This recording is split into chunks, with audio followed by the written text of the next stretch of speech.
before Cthulhu fell from the sky or was even conceived, before the ancient lizards and their civilization-ending wars, before even the lost god that is Okran was created, the god of chaos and corruption had bound himself to the world of Terraria to begin a reign of terror that would forever be carved into the world's history. Later on, the mighty and terrible Cthulhu sealed away the precious metals of the world, the likes of adamantite and titanium, to cut off the progress of anyone who would dare to go against his reign. And later on still, the lizards forged the true Knight's Edge to aid them in the war that would end their civilization.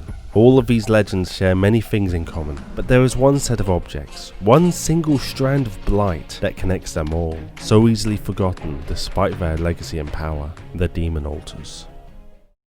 Gods had begun, humanity had all players deep and challenging, with different is less likely to get me horribly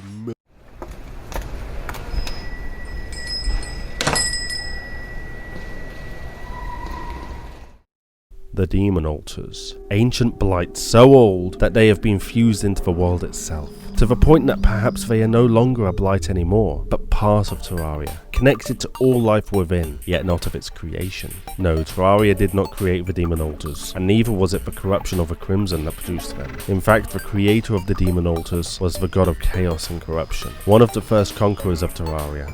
When the ancient horror first gazed upon the lush world, a single emotion filled his mind: greed.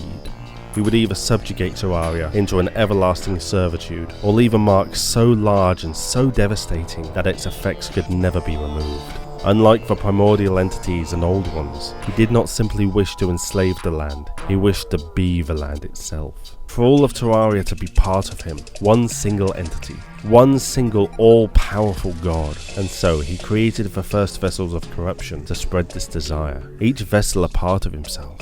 However, in order to become one with the world, he first needed to bind himself to it, to be connected to it, but not yet one with it. Not right now. This connection did not just have to be ethereal, but physical. Pieces of himself needed to be spread out all across the land, merging with the earth itself. And so we created the first demon altars, spreading them throughout the land, and with this action he began to feel Terraria. He started to become Terraria. To ensure the connection would remain, he imbued the altars with an unnatural strength that only tools of extreme power could break. This task complete, the god of chaos and corruption began his true conquest of Terraria, in time almost forgetting about the altars entirely. Ages passed with few knowing or even caring about the altars' existence, for the physical form of the god that had created them was now long gone. The altars were no more than strange oddities that were dotted throughout Terraria, indestructible yet no use to anyone. Then the horror that was Cthulhu came to Terraria, and like the god of chaos that had come before him, he too began his own conquest of the world. Soon he came upon the altars, and unlike almost every other entity that had encountered them, he knew of the altars' potential, not just to connect himself to the land as his predecessor had, but to seal away great powers that could prove a threat to him and his empire. Because of the great strength the altars held, Cthulhu knew that few entities or tools were able to dismantle them and undo his curse. Using arcane magic similar to that he had used to seal away the power of light, he hid within the altars the great and powerful metals of the old world, adamantite, titanium and the like. But Cthulhu was not yet finished. To ensure the ancient and powerful metals would not be unleashed into the world, he once again used his arcane abilities to fuse every item capable of destroying the altars into one single tool, the Puan hammer, which he locked away within his flesh along with the power of light, leaving it for the demons to protect. Cthulhu even went so far as to seal away guardians to attack anyone who managed to destroy an altar, his hope being that these wraiths would quickly slay the wielder of the Puan hammer so that no other altars would be destroyed.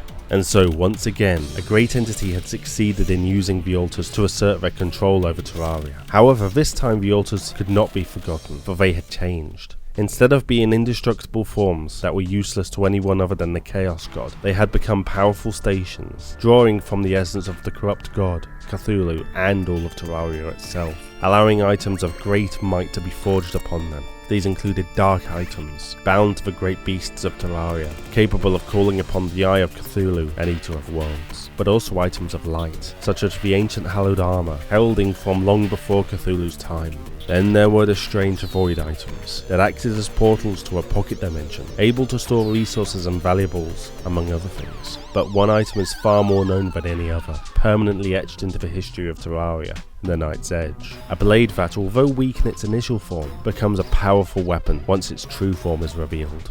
The true Night's Edge was created by the Lizards long ago. However, the art of crafting it without having to create the Night's Edge first on a demon altar has been lost to time. The Demon Altar's story is a unique one, unlike any other. Their history tells of how they were bound, not just to one but two primordial gods, not to mention the world at large. But no matter what has gone before, no one knows what the future may hold for these stains on Terraria.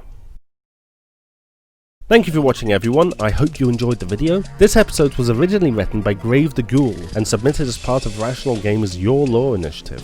Because of the quality of these submissions, I would love to see more of what you have. So if you've written some of your own Terraria lore and would like to see it on the channel, then send it through to contactrationalgamers@gmail.com. Remember to subscribe to see more of your lore, support the channel for as little as $1 a month on Patreon, and have a great day.